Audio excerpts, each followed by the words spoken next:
Hi, everyone. Thank you for joining. This is the Global History Lab based at the University of Cambridge, and welcome to a War and Peace dialogue. This is the first in a series of conversations between our teaching fellows and students across the globe. We're going to focus on war and peace and how we can think and rethink what we know about, what we think about war and peace while studying global history. I'm pleased to introduce today's two teaching fellows, Solomiia Rozlutska and Aayushi Gupta.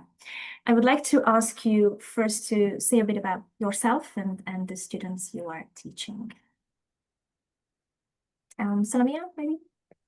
Yeah, hello everyone. So my name is Solomiia and I'm a teaching fellow at Ukrainian Catholic University. So this is my home university where I was studying it's already my 4th year of teaching this course in UKU, and I'm very happy that today with me are the students from almost all generations of this course. So we have Anastasiia Fabirovska. So she is the 1st year graduate of the course, which we had here at Ukrainian Catholic University. Then we have Anastasiia Kniazhytska and Marta Kondratiuk. They are from the 2nd cohort of students. And so we also have Stefaniia Shpirt, and she is like from the latest current cohort of students of Ukrainian Catholic University. It is a pleasure to be here, and I'm very happy to talk with you all and to discuss those very intriguing and interesting questions. Okay, hi everyone. My name is Aayushi and I'm based at Cambridge. I'm a PhD student in history here. And I've been a much younger teaching fellow in comparison to Solomiia. I've been on the program for 2 years. So last year I taught students at the Modern University of Business and Science in Lebanon, who are here represented by Hadil and Ghiwa.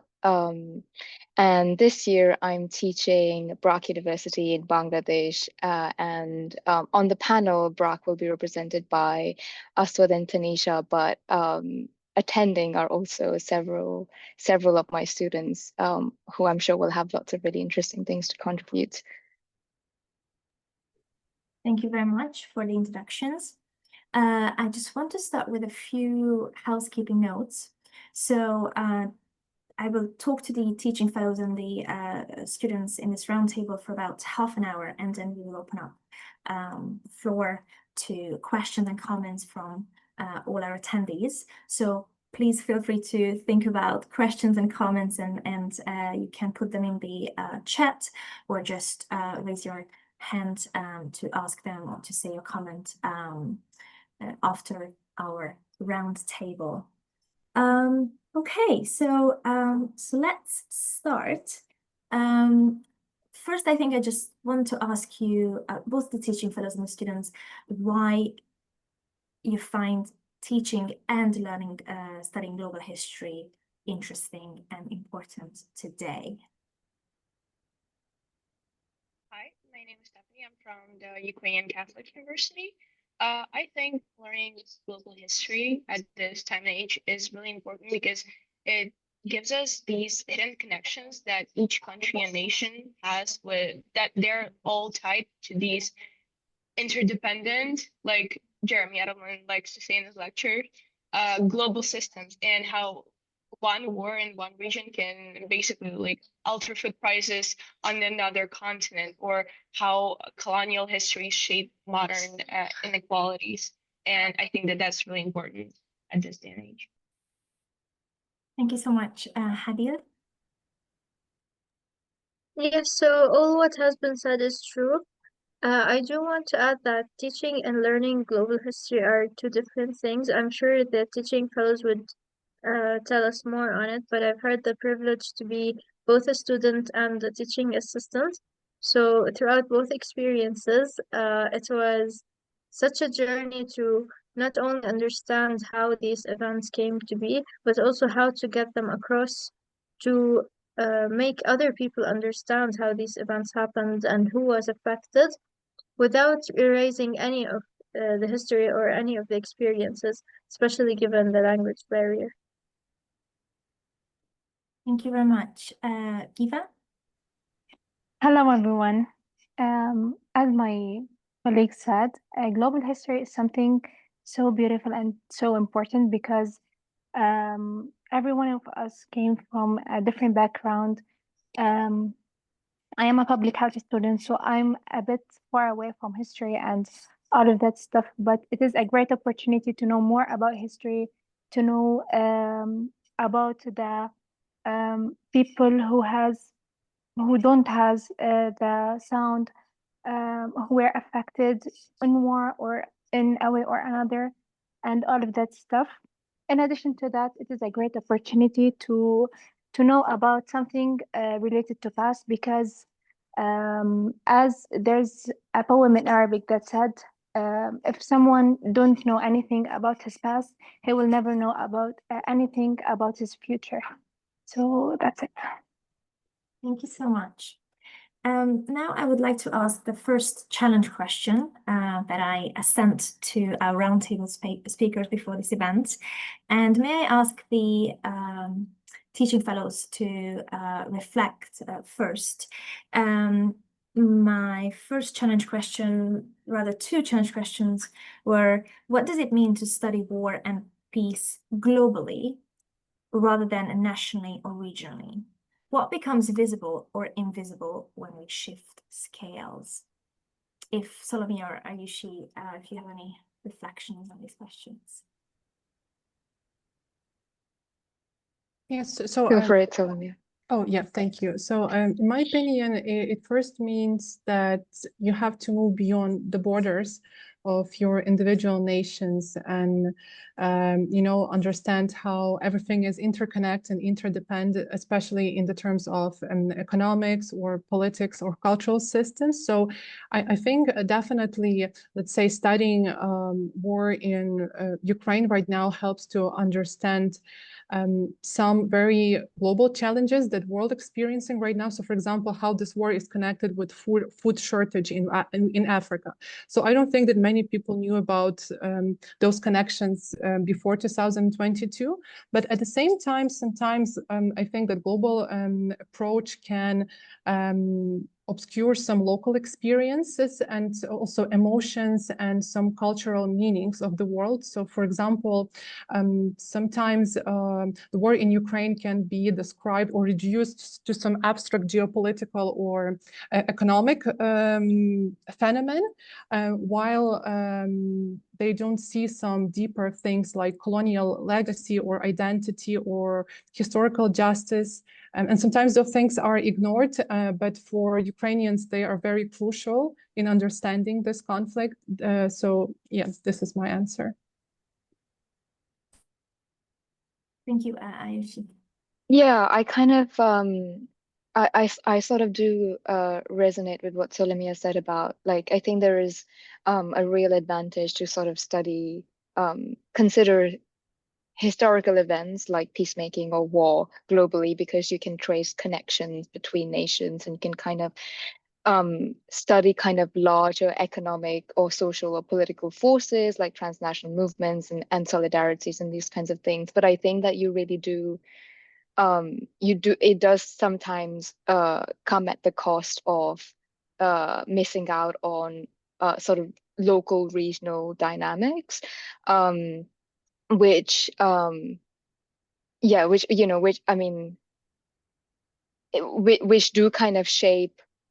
We kind of, I think sometimes, and I think that's the case with world history as well. We sometimes we get caught up in drawing connections that we're kind of almost overlooking at the sort of the kind of regional sort of power vortices or kind of how that's, and how regional dynamics may be shaping war globally rather than the other way around. So I think I think it's a difficult conundrum. I think I think it's hard to do both of those two things together.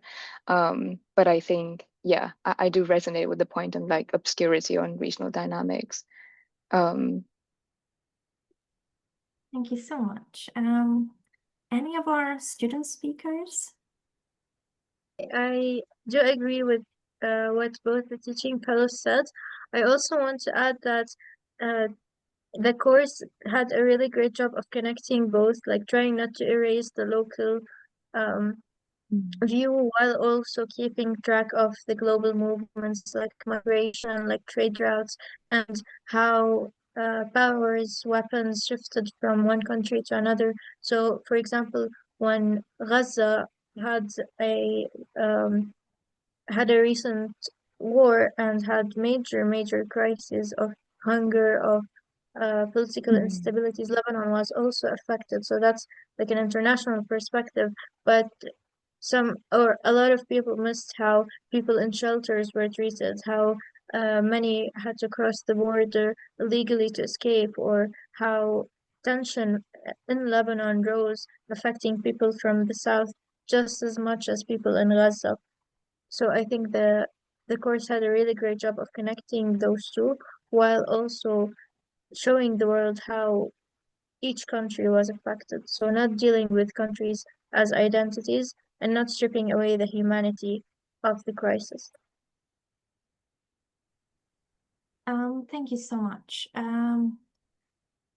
I'm really excited to hear your answers and the connections between your answers, and this is basically the first time that we're connecting to groups this way, and I just find it fascinating.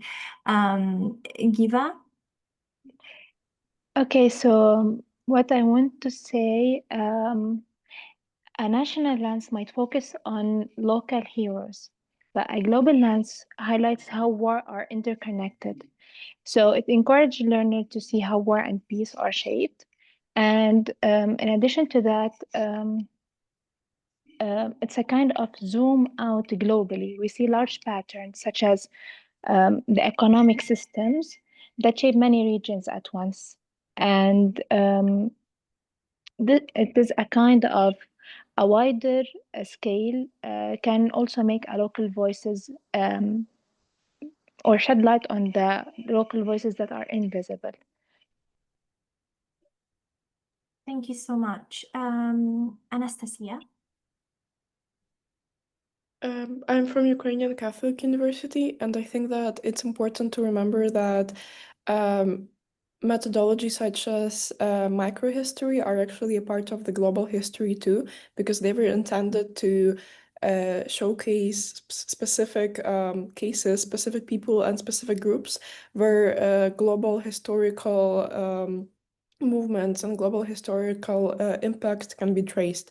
And so I think that when we're talking about whether it's better to talk about war and conflict in a global way or a local way, there's always this like middle point where those two things can be combined. I think that it's very rare where conflicts are looked at from a very limited and very local perspective. As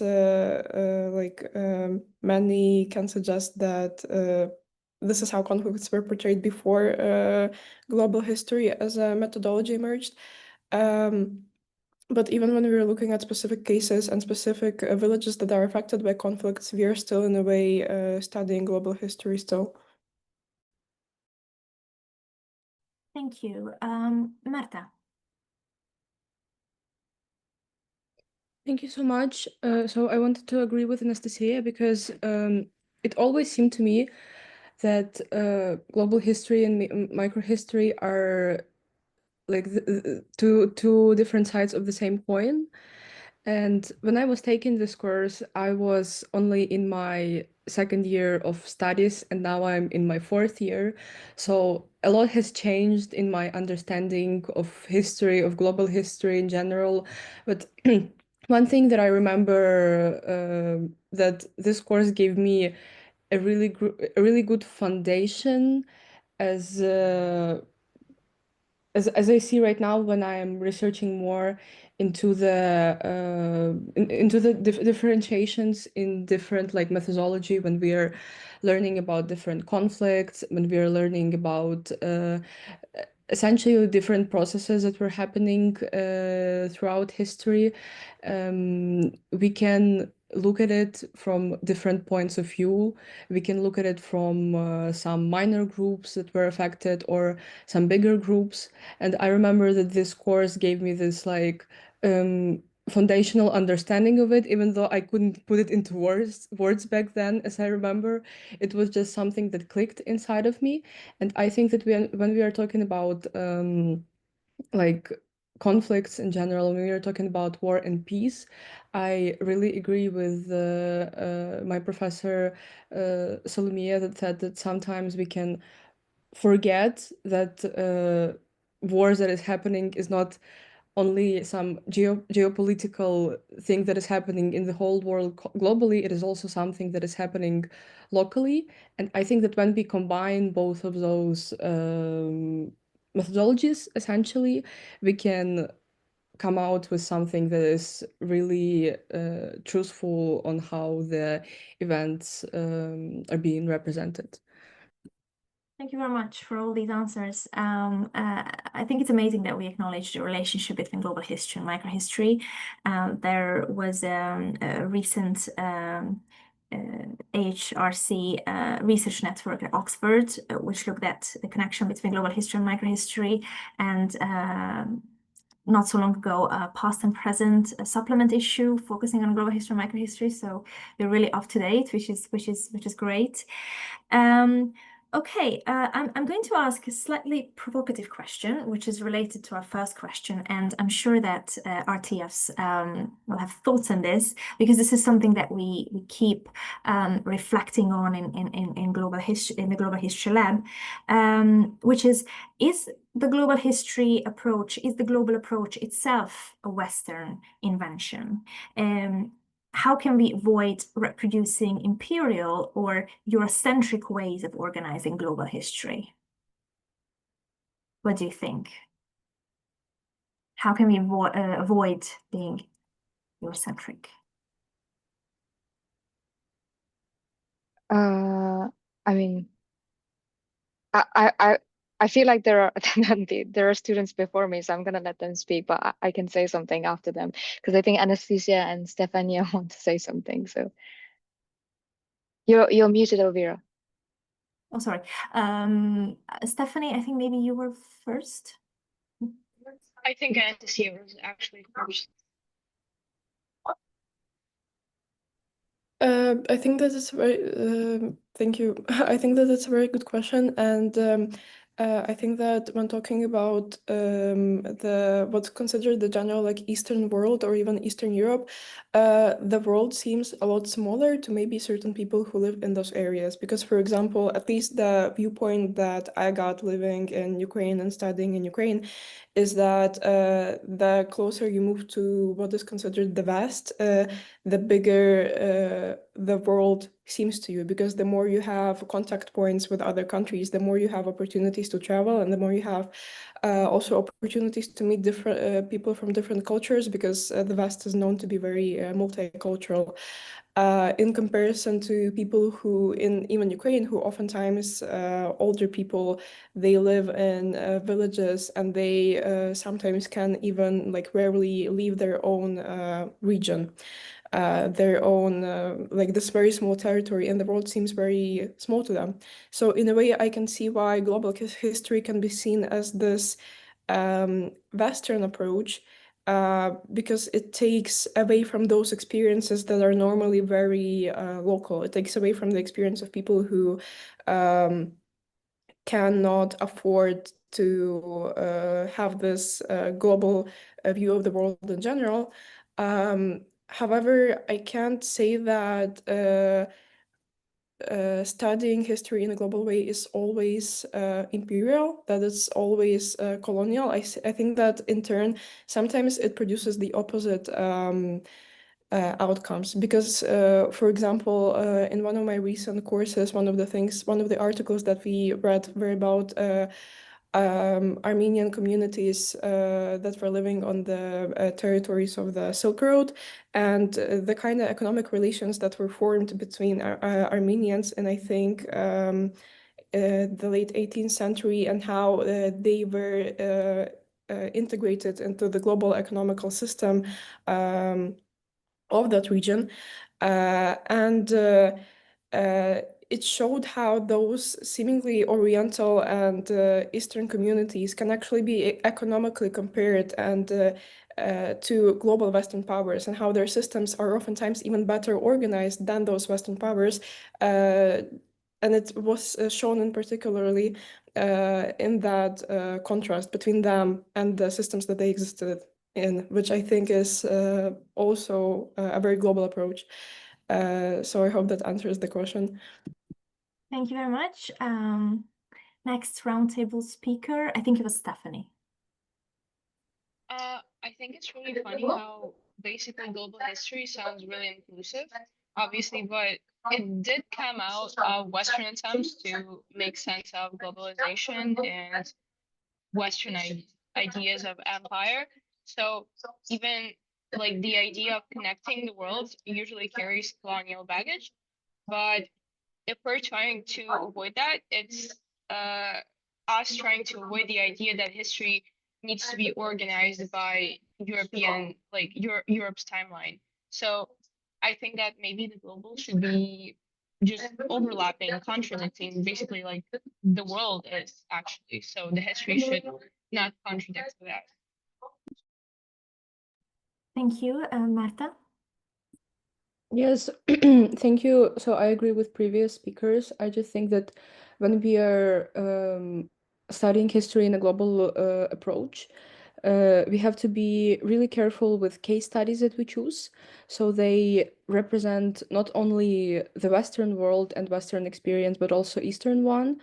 And that sometimes the similar process are still different in different regions, yes, but that doesn't take away from the thing that is essentially the same process.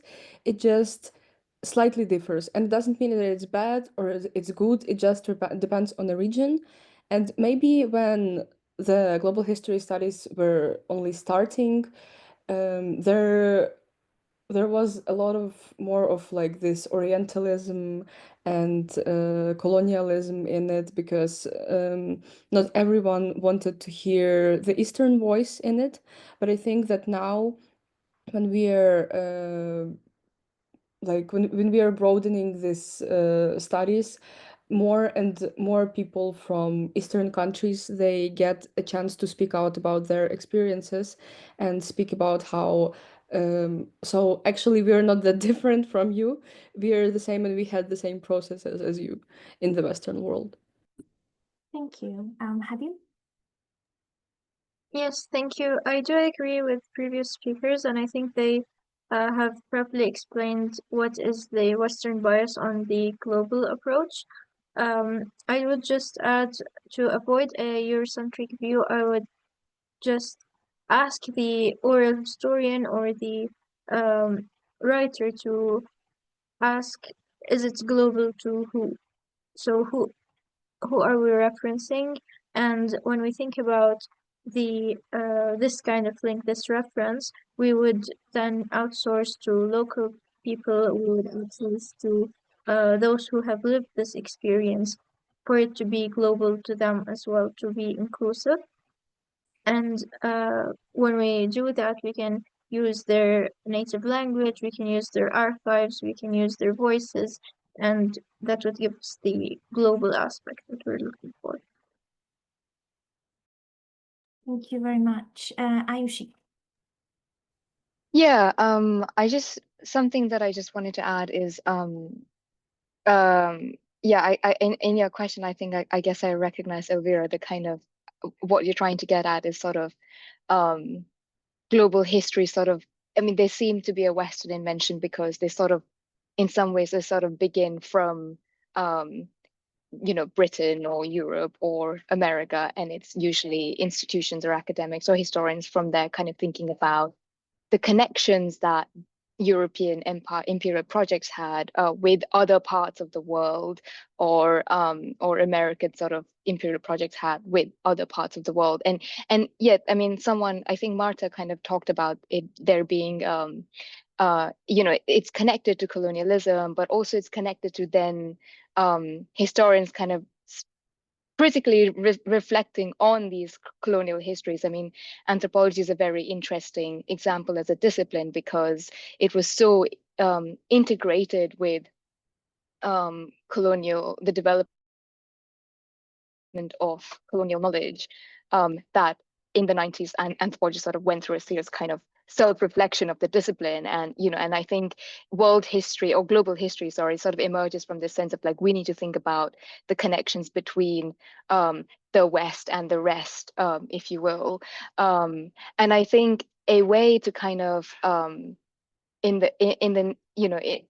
there are some really interesting ways to sort of turn or reject this this kind of slightly Western bias, if you will, in global history, and that's probably, and you know, that may be like looking at connections between the rest, right? So looking at connections. I mean, one of the things that I really when I was talking to Hadil and Ghiwa, for instance, when I was saying, you know, it would be great, I would love for you to join this panel, and Hadil and Ghiwa were both like, oh well, that's amazing, I wonder what Islam is like in Bangladesh. And this is exactly what we kind of want to encourage, right? Like shift the center from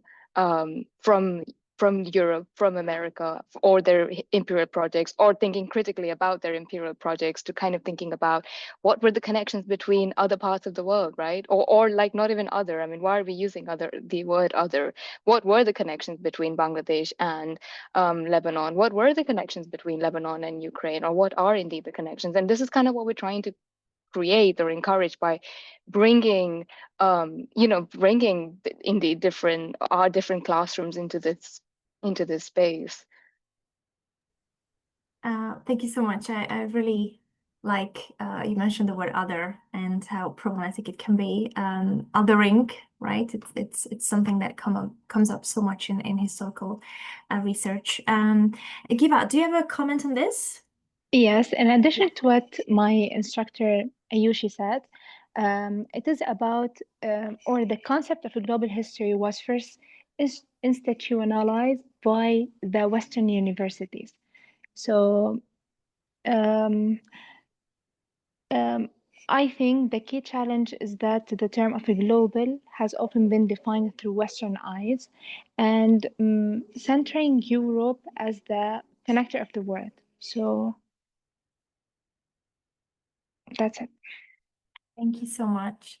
I would like to talk about now a few contemporary challenges that we have globally, and this is something that comes up in teaching fellow discussions a lot, such as AI or climate change or digital warfare. These are all topics that we can discuss, and I just would like to ask you to reflect on how these global challenges that we all experience reshape the ways in which we interpret history and apply historical lessons.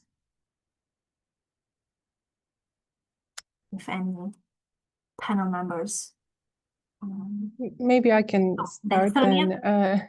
Yes, so it is about AI and climate change. So I think that definitely technologies and AI, they change the type, not the type, but the character of the war, like its personality, if I may use this word. Yes, so it's definitely also chose other ways of influence on people from the side of government and also of the aggressor, etc. So especially like in case of Ukraine, like digital tools like drones, satellites, imagery, or artificial intelligence are right now very crucial, and they indeed transformed military ethics and strategies as well. Also, these technologies, they can even shape post-war recovery and healing of wounds in some way. Yes, so they can of course help to improve the recovery of the soldiers and make them their healing much faster. But at the same time, if we will have a look, let's say, on climate challenges, I also see here that since now we are like more interconnected, yes, so unfortunately wars, they also provoke a lot of damage for climate and environment, and they can also shape another dimension of the war. And show how dangerous it can be in a long-term perspective, in this kind of like so-called longue durée, yes, in this long-term perspective. So let's say in Ukraine we had a huge devastation and the destruction of Kakhovska Dam and the devastation of Askania Nova. So this was the natural reserve, and unfortunately, you know, a huge number of very unique animals and plants, they were like basically, yes, destroyed. So, and unfortunately, this kind of catastrophe, they can have effect not only on Ukraine but also on whole world globally. Yeah. So. If I can jump in, I think this is actually a really like, I mean, if we can broaden it to kind of think about digital technologies, for lack of a better word. But I think that and climate are actually perhaps quite interesting and productive ways to think about these kind of, you know, again, this is not a perfect term, but South-South connections, which is what some scholars are kind of using. But, you know, so for example, what I find really interesting, sort of having taught at MUBS and now at BRAC, is kind of the sort of where the different roles that digital technologies have played in the contemporary history of both those regions. And I mean, you know, with Hadil and Ghiwa, we were sort of talking about drone attacks and you know, all these kinds of things. Whereas similarly, in the case of Bangladesh, the conversations that we were having were the use of digital technologies for mobilizing solidarities, and the role that plays in student protests, and kind of like, you know, shaping political voices. So again, digital technologies, but two completely different roles, right? Warfare and resistance and solidarities again. So that's really interesting if we are trying to sort of creatively draw connections. But you know, that then also does allow us to think about, for instance, like I mean, climate kind of does play a really important role, because it's something that we don't, it's the thing that's less talked about in the conversation about digital things, because where exactly, I mean, I don't even know the answer to this, but like in what region exactly are materials being extracted, or whatever these big kind of plants being established to kind of run all of these digital technologies? Like, what is the environmental cost of the digital technologies, which we haven't, I mean, some people have started talking about this, but it's still kind of the lesser talked aspect of digital technologies, whether used for warfare or used for resistance and mobilization. And again, that's another way of kind of drawing in different sort of connections between, you know, non-European, non-American sort of parts of the world to do a global history. Thank you so much. I would like to turn to our last question before I open up the roundtable, which is a question directed mostly to students who have completed the Global History Lab last year. I asked you, in what ways did your location, so Lebanon and Ukraine respectively, or community influence your choice of topic and perspective for your GHL oral history project? For the context, the Global History Lab concludes with individual research. Students have the chance to conduct their own research project.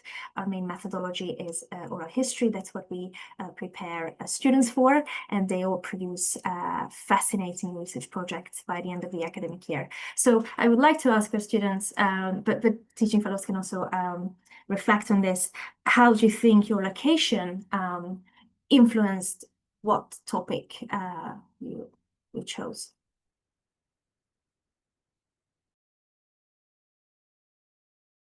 Marta, please. Yes, thank you. So I think I was one of the students whose topic was the most influenced by my location, because my research was actually about traditional cuisine of Easter holiday in my in the village I was born in, essentially. And I remember that I tried to make this research a little bit more global by adding touches of comparing it to the Soviet cuisine in general, like how it was like maybe how some Soviet I don't know traditions of eating food during holidays, during celebration, how it influenced Ukrainian cuisine and essentially cuisine in my village. But yes, I think that my location was really something that played the main part in my research, because it was very, very sentimental to me also. Thank you, Anastasiia. I'm not sure about Stephanie, because she's still in the first semester of the program, so she probably hasn't started writing the essay, the work yet. But I think that all of our texts were, like Marta said, connected to where we were from and connected to Ukraine in particular. I think mine was a little bit more global than Marta's, because my topic was it had to do with hygienic practices in the USSR and whether they in any way differed depending on the nationality of the people that I interviewed, because it was an oral history project. And while a lot of the people that I interviewed were from different nationalities, so for example, Ukrainian, Jewish, Uzbek, and Crimean Tatar, they were still all connected to the Ukrainian territories. They either lived in Ukraine, they were influenced by migration within the USSR and within the post-Soviet space. And all of those people also, I had a personal connection with them. So I think that we all, while I tried to make the project diverse, we were all connected in, I think, a mutual understanding of what the USSR was to us, how we viewed it, how we viewed general practices within it. And I think that this is probably one of the biggest ways in which my research was influenced by my location and by my personal standpoints. So yes. Thank you, Anastasiia. Ghiwa? Okay, so basically my project was about the impact of Beirut explosion on the mental health of teenagers. So coming from Lebanon, a country shaped by conflict, resilience, and cultural diversity, many communities deeply influenced the way I approach global history projects. So living in a place that has witnessed war, migration, and recovery made me see how global issues always have local faces. When I worked on my global history lab or history project, I wanted to highlight voices like that are often unheard, such as the teenager, the mental health of teenager post the explosion, post the blast that happened in Beirut, and to highlight the people whose everyday experiences reflect larger global patterns such as inequality, mental health, the struggles, or rebuilding after crisis. My perspective was shaped by seeing how ordinary individuals navigate instability, um, yet still find ways to create meaning, hope, and solidarity.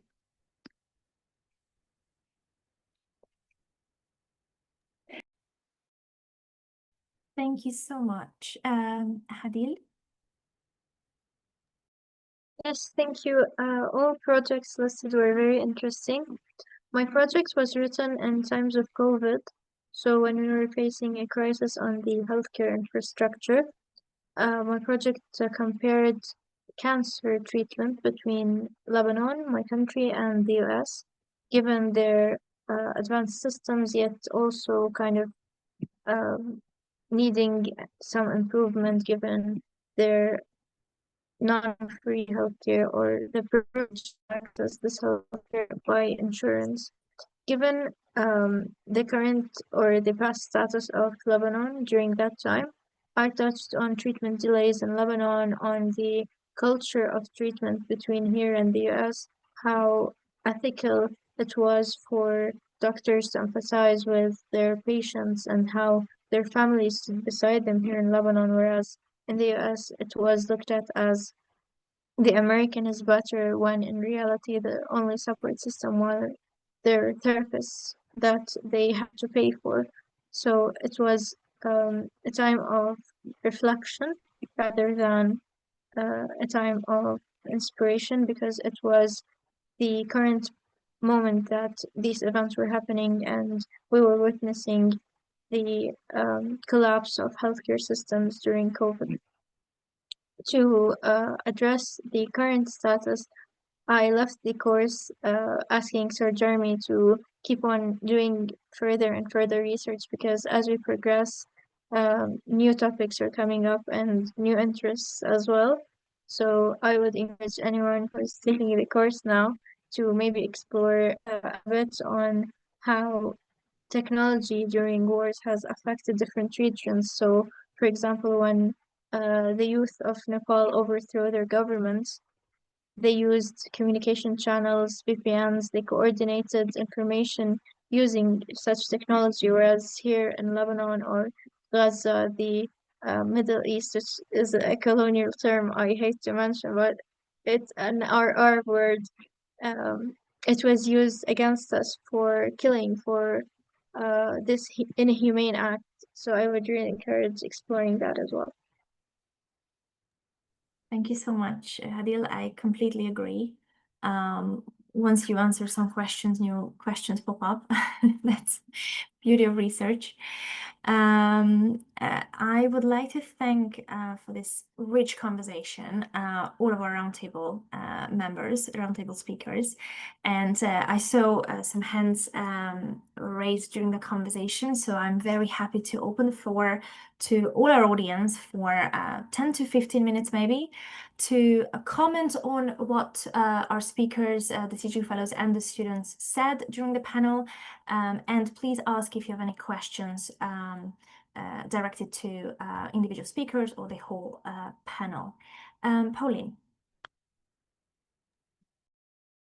Hi, my name is Pauline Levy. I'm a student at Sapienza in Rome, and I think for me, what I really took away from this discussion was the comments that you made on the kind of colonial aspect of history. And I think one point that really stuck out to me is in some of last week's reading was the impact of the encyclopedia and how that was kind of created as a concept for Europeans to foster new information about unknown individuals and communities as well as tribal groups around the world.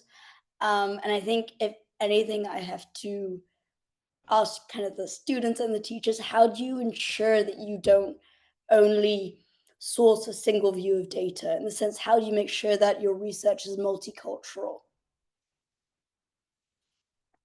Wow, big question. And thank you very much for also reflecting on our textbook and our History of the Word course, which we're all doing in GHL.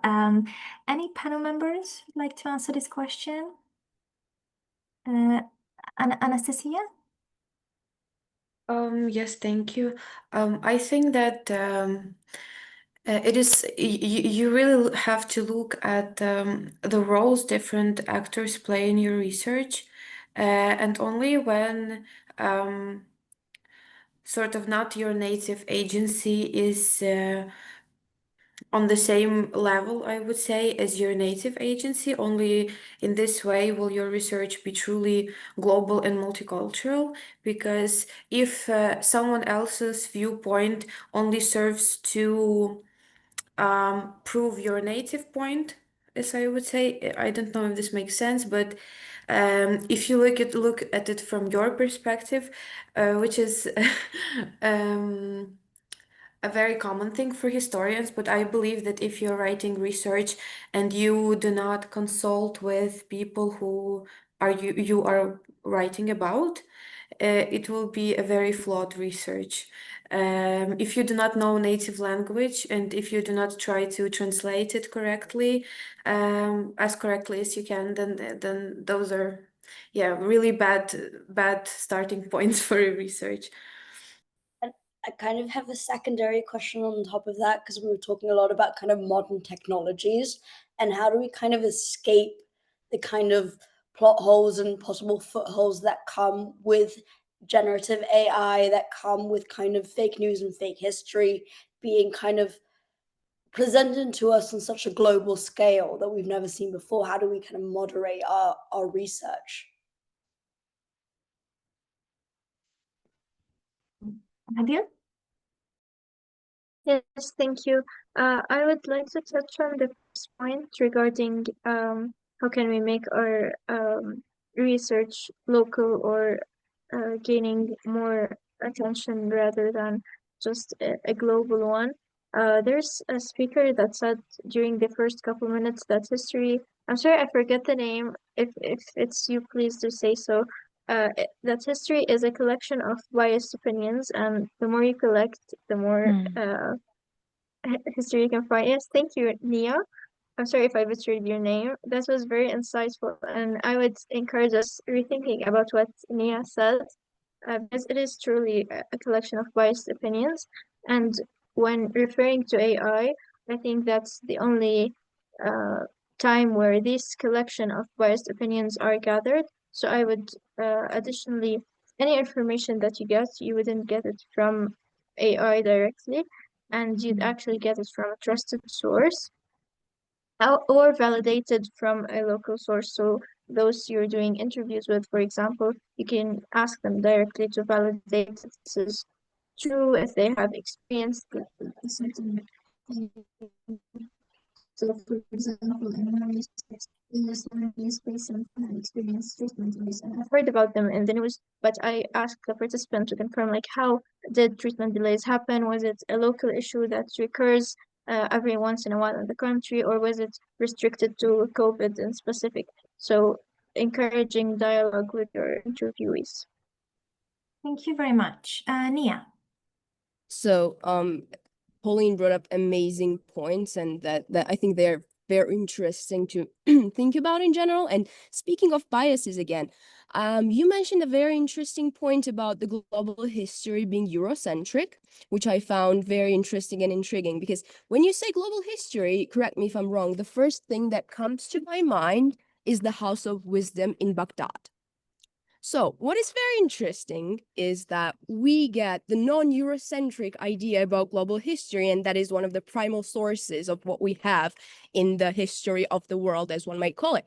So would any of you who has much more knowledge about this than me think that the fact that we say global history can be Eurocentric is also biased understanding of the global history in general? Thank you so much. I'm from Sapienza, by the way. I forgot to introduce myself. No, thank you so much. And I also encourage everyone who speaks to please say where you're from. And thank you for this very sharp and provocative question. Anyone? From our panel or from our audience? We very much welcome anyone from our audience to please comment, react.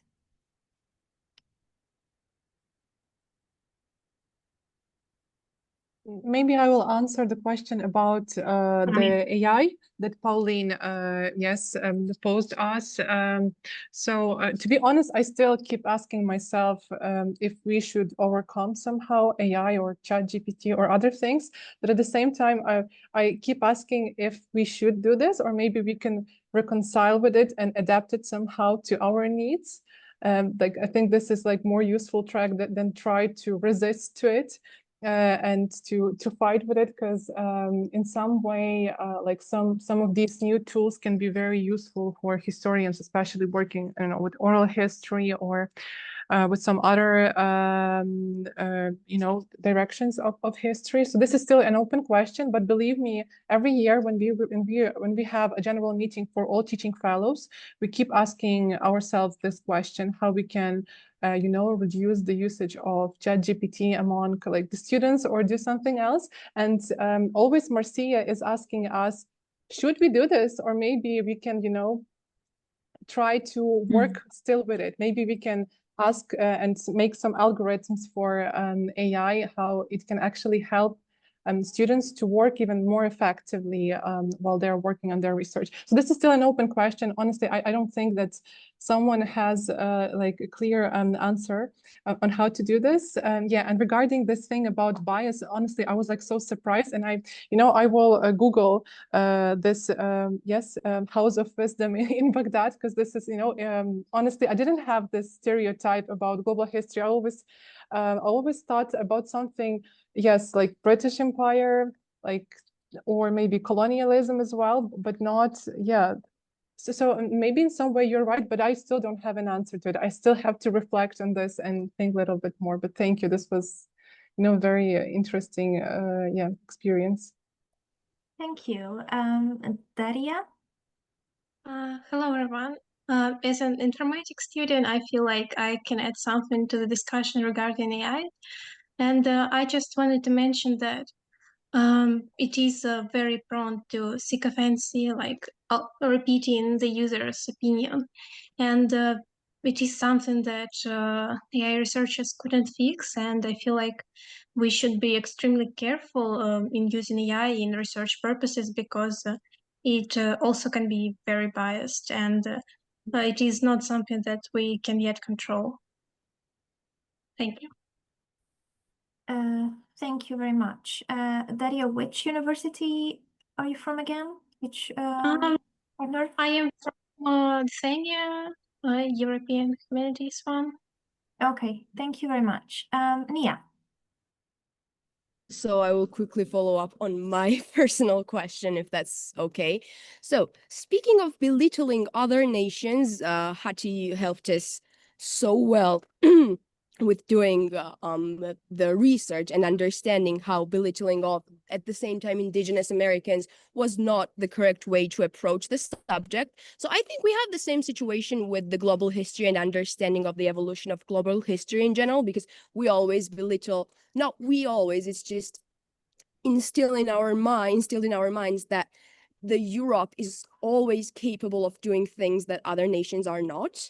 So when I say the House of Wisdom in Baghdad, and it was primarily about the literature, but also very importantly in the history, what I was trying to get across is that we belittle other nations, and that's why we do not always think about global history originating from the other parts of the world, be it Baghdad, be it China, India, which is the cradle of the civilization in so many ways. So yeah, I just wanted to follow up with that, because if we do not belittle the Indigenous Americans of the time and say that they were just nice and very open-hearted, I think it has to be evolved in the sense that we do not belittle other nations as in having the capabilities to create something global or something multicultural in general. Thank you so much. Thank you very much. Aayushi? Yeah, I wanted to add to what Nia is saying, is because I think it is actually a really interesting point, and I think there is some value to perhaps thinking, maybe shifting the center, but also maybe thinking about sort of global history within other powers. And I mean, I've just recently been reading a book about the Indian Empire or South Asia and its several partitions. And it is quite interesting when you look at regional dynamics, how India, who Nia, you called cradle of civilization, which I wouldn't really call it that anymore. But you know, it does really act as an imperial power. It does have its own Cold War sort of dynamics in the middle and after the 20th century, with the ways it's getting involved in Bangladesh, with the ways it's getting involved in Sri Lanka, its proxy wars, and you really do see it function as quite like Britain, if not entirely like that. And I think there really is some value in perhaps, yes, thinking about similar sort of, yeah, kind of global history, but regional dynamic kind of thing. Thank you very much. I just would like to say that we have not much left, maybe 5 to 10 minutes, just to really stretch our time. So I would like to ask anyone who, you know, if there's still something on your mind, please raise your hand. I saw someone raising their hand. Helen, yes, please. Hello, I am from Greece. I am from PADI on Hi. political science and history. So it's more of like a question regarding on the center of the discussion, which is, as I understand, now the main problematic that we're discussing now, the what is considered to be like the center of history. Why do we choose in like main history a center like Europe, like Nia said, or whatever? But isn't that like dependent on the historical context and in the political power and strength that has each historical subject in that time period? For instance, not only in history and in the present, as we see all those forces globally emerging, and new powers become like big economic powers, like China surpassing the US, for instance. So isn't it based on context? That's my question. Thank you very much. Very good question. Anyone from our panel or from our audience? Muhtasim? Ahmed? I'm sorry, I'm not sure which name you use. Yeah, so I kind of agree with Helen because in GHL, I think we read the history from the 1300th century, and the Islamic global age basically ends in 1300th century, and the Christian golden age begins from there. So I think it kind of depends on the context, and I think Neil or someone mentioned about the House of Wisdom. That was also during the age of Islam, Islamic age, Islamic golden age. So that was the House of Wisdom was destroyed by the Mongols, I think around 1200 or some around that time. So I think it also it actually depends on the context. And before the Islamic age, I think there was Mesopotamia or Greece, places like that. Yeah. Thank you very much. Maybe, okay. I see 2 hands raised, and I'm going to conclude this part with the 2 of them. So there's Zagir and there's Hannah. So Zagir, please go first, and then Hannah.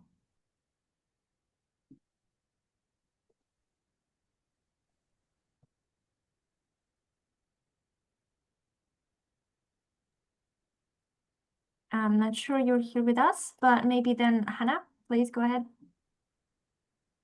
Thank you. So I have a question to anyone who would like to answer. So how do you see the future of global history during the nearest years, maybe in the next decade or something? How would you predict the future of the global history? How do you see it?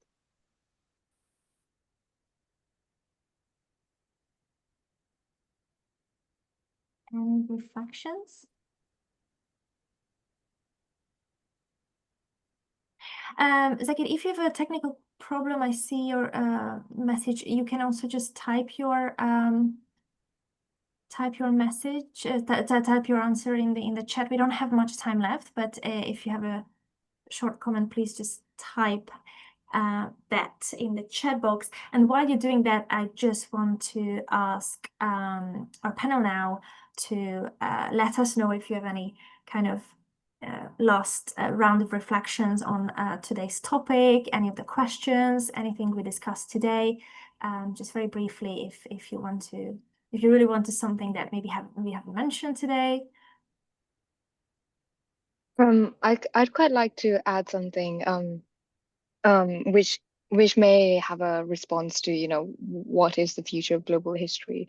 That I think, Hannah, I think that's what you asked. I may be wrong, but I really like the idea, you know, I think someone raised the question of how do we sort of approach the multivocality, if you will, or like the different voices that we need to listen to when we're doing global history. And I know like AI sort of looms large as this kind of dystopian threat, which we don't really know what to do with. It's a bit of a Pandora's box kind of thing. But I also really think that there are some things that we as historians, as scholars can, you know, that's solely really our responsibility. And it's, you know, when we are kind of thinking about doing history, writing history, it's kind of to address the multiplicity of voices and biases, is to sort of ask who, I mean, in the history or the topic that we are kind of thinking about, who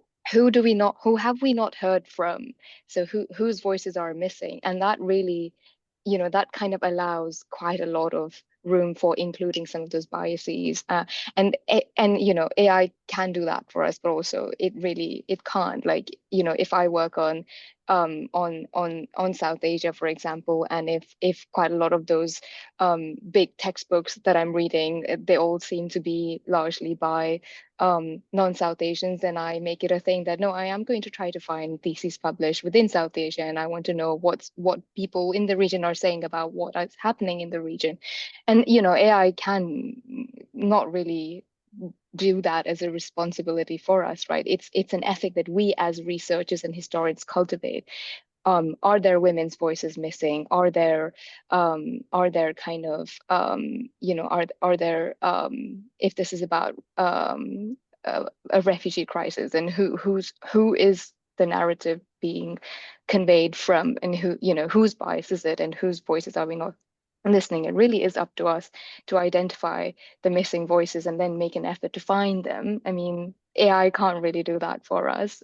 You know, there are ways that we know where to find those voices. Some of those are in the library, and some of those are on the streets. Like Ghiwa, you know, you walked up to people and you asked them, like, I want to know what happened to you know, what was your experience of the explosion?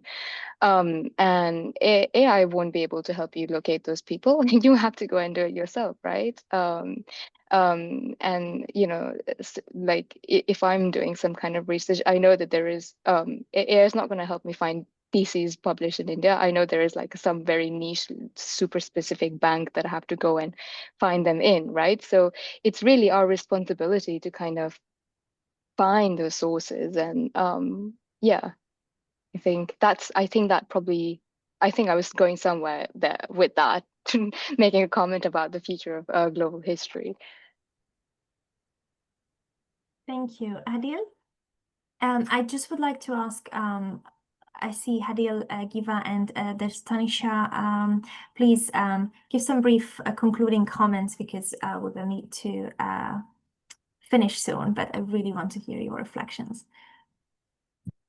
Yes, the only thing I want to add to what Aayushi had said is that we hope to see the center of power for global history shift, because when I said that the Middle East was a colonial term and that I wouldn't prefer to use it, is because it was the Middle East in reference to the West, because we were colonies of Britain and of France. So when we shift our vocabulary and our center of power from the West to other regions, treating them as equals and valid, I think that's when we do achieve the global lens that we're looking for. Thank you. Tanisha? Completely agree with Aayushi in case of using AI thing, because coming from a computer science background, I'm doing a research paper on it, how AI model hallucinate, or they sometimes be biased on their decision. They sometimes take resources and manipulate those answers, and those might not be the right one.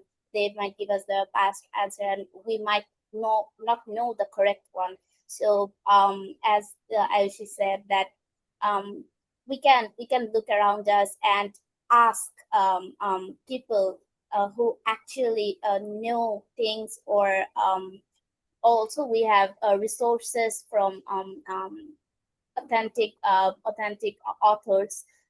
We can collect it from in case of historic materials. We can collect resources from there as well to know more about the background formations. So yeah, solely being based on AI is not correct approach in this course, of course. Okay, thank you. Ghiwa? I would like just to sum up in a brief sentence. Aayushi said it all. Regarding, I noticed that Pauline has left, so I just want to like to add a just quick note that regarding the bias, as Aayushi said, I can't Google or I can't ask ChatGPT for interviews people and gave me their phone numbers. I can contact them. This is something related to bias, and Aayushi said it all. Thank you. Thank you, Ania. I will briefly say something about adopting and domesticizing things. You know much better than I do, I'm sure, but what I was thinking about is what were Africans thinking when they domesticized corn for the first times in their life? So they had to adapt to something new.